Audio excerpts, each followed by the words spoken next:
রাজনৈতিক সমীকরণ আমার কাছে মনে হয় এনসিপি একা যদি নির্বাচন করে এনসিপি একটু ধাক্কা খেতে পারে।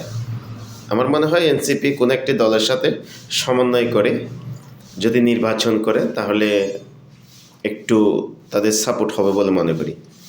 এদিকে সব কিছু মিলিয়ে যা দেশের মধ্যে যেই রাজনৈতিক বর্তমান প্রেক্ষাপট যে পরিস্থিতি চলমান, এটি কিন্তু দেশকে খুব সংকটপূর্ণ অবস্থায় নিয়ে যাচ্ছে। অতি দ্রুত যদি এটি নিয়ে কাজ করা না হয় তাহলে কিন্তু কন্ট্রোল করা সম্ভব নয়।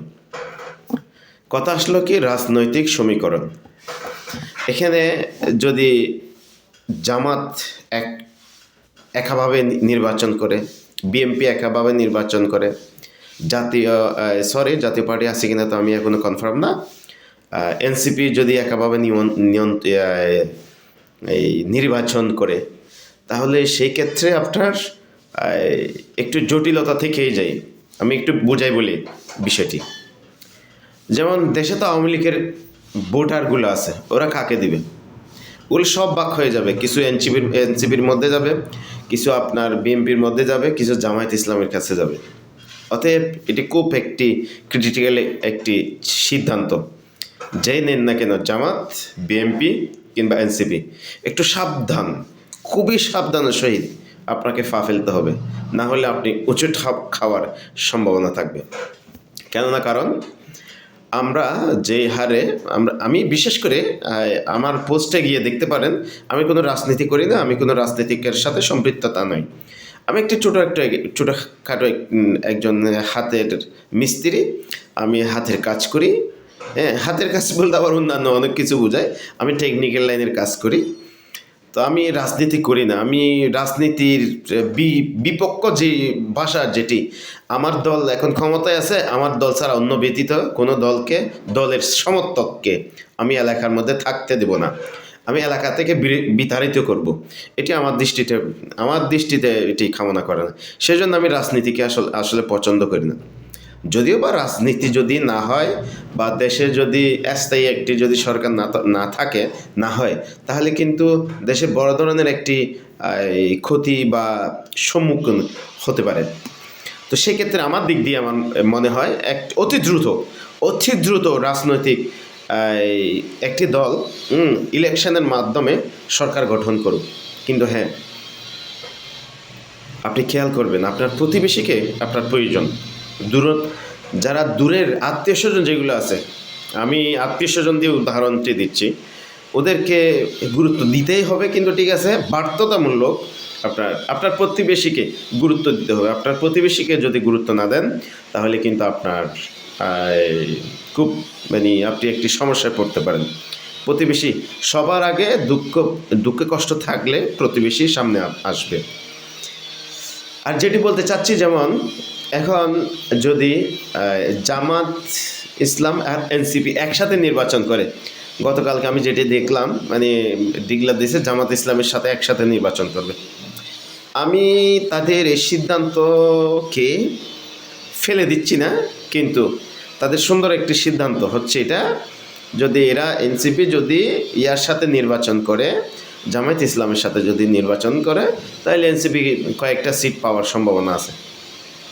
তাহলে বিএনপির সাথে খুব হাড্ডি লড়াই চলবে। এখানে জামাত ইসলাম কিংবা বিএনপি যে কোনো একটি দল আসবে, তার পরবর্তীতে আপনার এখানে কিন্তু বিএনপি কিংবা জামাত ইসলাম বিরোধী দল হিসেবে থাকবে। হ্যাঁ, এখানে চলছে, মাঠে কিন্তু এরকম চলবে। এখানে আপনাদের খেয়াল রাখতে হবে, আওয়ামী লীগের ভোটটার তো অনেক আছে, বিএনপিরও আছে, জামায়াত ইসলামের আছে, এনসিপিরও আছে। যদিও বা এনসিপি নতুন দল গঠন করছে, 1-1.5 বছর হচ্ছে। হঠাৎ করে হয়তো নতুন হিসেবে তাদেরকে হয়তো অনেকে সাপোর্ট করতেও পারে। তা আমি মনে করি সেক্ষেত্রে এনসিপির ক্ষেত্রে আপনার সাপোর্ট করতে পারে, স্বাভাবিক। হ্যাঁ, আবার একা নির্বাচন করলে কিন্তু মাঠ থেকে চটকে পড়ে যাওয়ার একটি সম্ভাবনা থাকবে। জামাত ইসলামের সাথে যখন ওনারা একটু নিচে দেখলাম, যেহেতু সিদ্ধান্ত নিল জামায়াত ইসলামের সাথে নির্বাচন করবে, তো সেক্ষেত্রে আমার মনে হয় একটু ভালোই হবে বলে মনে করি। আওয়ামী লীগের ভোট কিন্তু এখানে কাটবে, কিছু জামায়াত ইসলামের কাছে যাবে, কিছু এনসিপির পক্ষে যাবে, কিছু বিএনপির পক্ষে যাবে। যদিও বা এখানে বলা হচ্ছে জামায়াত ইসলাম আসলে সংখ্যালঘু একটু আতঙ্ক আছে। আমি মনে করি পূর্বের থেকে ওনারা একটু ভিন্নতা নিয়ে আসবে বলে আমি মনে করি।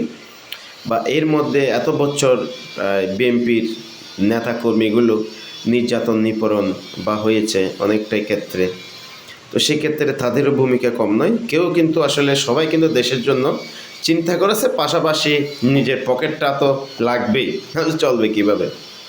আমি কোনো দলকে আমি হিট করে বলতেছি না, আমি কোনো ব্যক্তিকে হিট করে বলতেছি না, এটা আমার রাজনৈতিক বক্তব্য না। আমি একজন সাধারণ জনগণ, আমার একটা মন্তব্য থাকতেই পারে, সেটা আপনাদের কাছে প্রকাশ করলাম। কমেন্টে জানাবেন যে আপনার কিভাবে আপনি কাকে সাপোর্ট করেন আর কিভাবে সাপোর্ট করেন, কোন দল আসলে ভালো হবে, কোন দল আসলে ভালো হবে না, হ্যাঁ, কোন দলকে বিরোধী দল হিসেবে দেখতে চান, কোন দলকে সরকার হিসেবে দেখতে চান, কমেন্টে জানাবেন। আর বিশেষ করে বর্তমান প্রেক্ষাপট পরিস্থিতিকে সামাল দিতে কি কি প্রয়োজন, কি কি পরামর্শ, অবশ্যই নিশ্চয়ই একজন বুদ্ধিজীবী আমার এই ভিডিওটি দেখবেন। আপনার কমেন্টের অপেক্ষায় আছি রিপ্লাই দেওয়ার জন্য। ভালো থাকবেন, সুস্থ থাকবেন, আমাদের বাংলাদেশ সুন্দর হোক, এই কামনা রইল।